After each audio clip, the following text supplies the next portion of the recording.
Hey everyone, thank you so much for stopping back by. I am Tia, and today is Fibro Friday. And I missed last week's, of course, you all know that. I mentioned it earlier this week that I was apologizing for missing it, but last Fibro Friday, I actually was at the doctor following up on fibro stuff. I'm in pretty good health overall, but I wanted to at least share with you all some things that my doctor told me, as well as things that you could try that might not just give you relief, but help you see overall improved health. So that's that. I have a new doctor, actually. My last doctor was fantastic. He had excellent bedside manner, really took time to go over things, just a great doctor.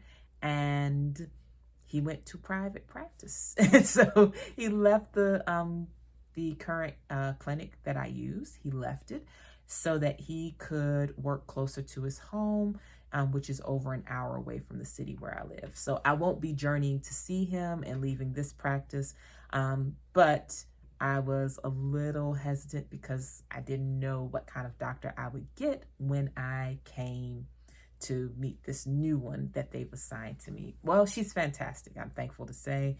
I had a great experience with her, and she gave me some really good tips, and we had a wonderful meeting where she asked me some questions that I've never been asked by a doctor, not even my fantastic previous doctor. This doctor actually asked me what was my health vision for myself. Like, most doctors just assume your vision is to get healthy, right? You just want to feel good and get healthy and extend your life. But she wanted to know my actual vision, as well as any concerns that I had naturally. And she wanted to know about my practice every day as far as fitness and diet.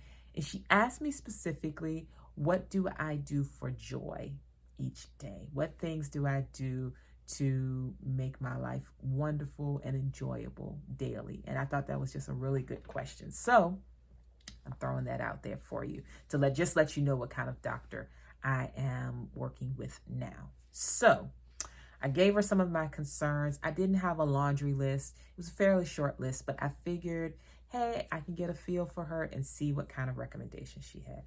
First thing that she mentioned to me as we were going through things, she asked me about my water intake, and I told her the standard 64 ounces. She asked me my weight, she cut it in half and told me that's what you should be drinking in ounces of water. She said 64 is a good metric for many people if you are trying to get into the habit. But whatever your weight is in pounds, divide it in half. That is how many ounces of water you should be drinking. If I weighed just 100 pounds, I don't need 64 ounces. I need 50 ounces. However, 64 ounces is ideal for 128 pounds. I'm more than 128 pounds. I was going to say not by a ton, but I am more than that. So I do have to increase my water. So she gave me that tip. I did mention to her as well that I have an issue where I have a bit of skin on my feet that I don't like. And that was part of the water conversation. I mentioned to her that I noticed that it's much more challenging for me to keep calluses from forming. And she mentioned if you have been working on calluses, the bottom layer of skin takes about 20, did she say 21 or 28? I think she said 28 days to move to the top layer. So if you want to do a very thorough job, you have to be consistent with your treatments for at least a month if you have any kind of calloused areas. So if you're working with some sort of exfoliant, give it at least 30 days in order to see those really good results. That makes a lot of sense to me. As I've mentioned in beauty videos, I love the Dr. Gross pads. They are in 30-day supply. And from day 1 to day 30, by the time you get to day 30, your skin is transformed. And I love it. So that makes sense that it goes for the skin all over the body. Now, she mentioned if you're experiencing issues with nerve function in hands and feet, as well as callousing, you can try, and she was speaking to me, she told me I could try rubbing Vicks Vaporub on my feet, not at night, because it gets, of course, cool and then hot, and that can be a little overstimulating. So trying it during the day is a good option. My neurologist also recommended Lidocaine for the feet. So just knowing that using those kind of stimulating products can be great, especially if you're experiencing some neuropathy, which is fairly common with fibromyalgia. So if you're experiencing some tingling in hands and feet, try Vicks or try Lidocaine. Lidocaine is really good for numbing the nervous response, but Vicks might feel really good depending on what the nervous response feels like. So just so you know that. I also mentioned that I do walk no less than, I was going to say 20,000. That's a lie. No less than 10,000 steps a day. She commended that. And I told her I try to get yoga in 2 to 3 times a week, ideally longer for 30 minutes. She said, especially for fibro, 5 to 10 minutes of stretching every day is far more preferable than doing a much longer session a couple of times a week.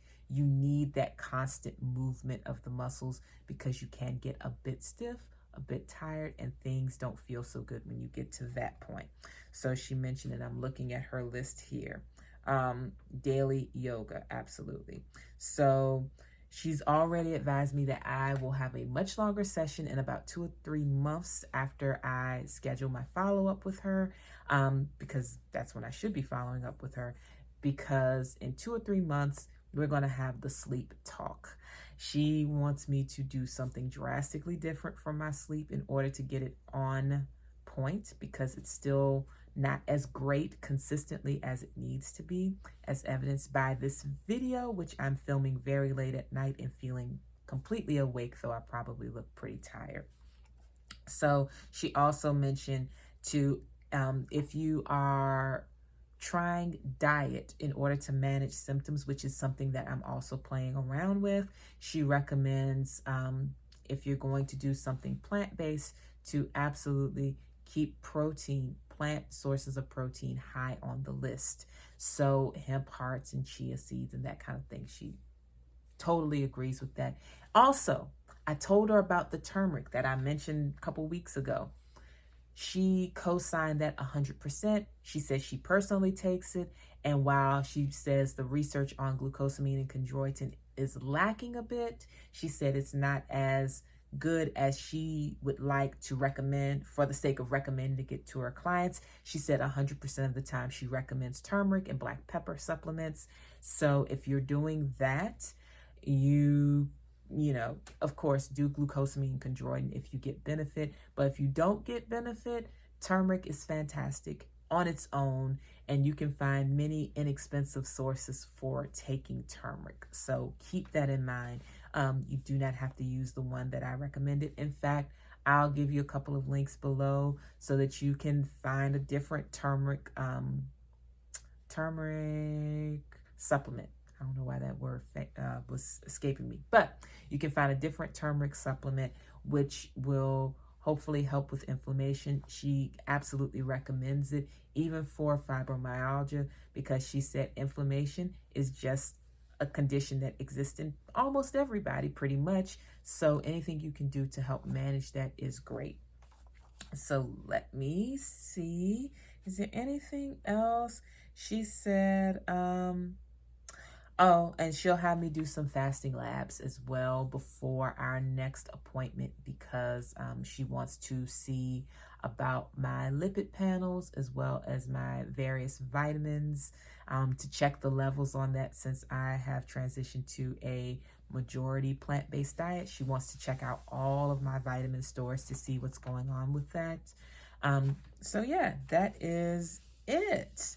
So takeaways for those who'd like some cliff notes: take turmeric, daily yoga 5 to 10 minutes. If that's all you can squeeze in, that's great. Half of your body weight in pounds is what you should be drinking in water, i.e. 100 pounds is 50 ounces of water. 150 pounds is 75 ounces of water. And try, of course, Lidocaine if you're having some nerve dysfunction in hands and feet that's causing perhaps itching or tingling, or Vicks, and that may give you a good sensation as well. That's more soothing, but don't do the Vicks at night because it can be overstimulating. And also consider Vicks as a way to help with keeping your feet from forming calluses, because of course Vicks has petroleum, which seals in moisture, which can help a lot. And of course the water recommendation also helps with calluses because it helps to keep the body hydrated, which helps prevent skin from getting dehydrated as well. That's not an absolute, by the way, and she mentioned that. Drinking enough water certainly helps with hydration, but of course you have to do things on the surface of your skin to assist in whatever internal hydration you got going on. So that is it. That's it for my doctor's visit. And I spent a lot more time with her than I did doing this video, but that's the good thing about the current office that I'm using, that we can have these nice long sessions with doctors and it doesn't have to be rushed because I pay a premium price to access this network. So yeah, that's all. But in any case, I hope you all doing fantastic. I'm going to see why I hear things crashing right outside my window, and I will talk to you all soon. Take care. Bye-bye.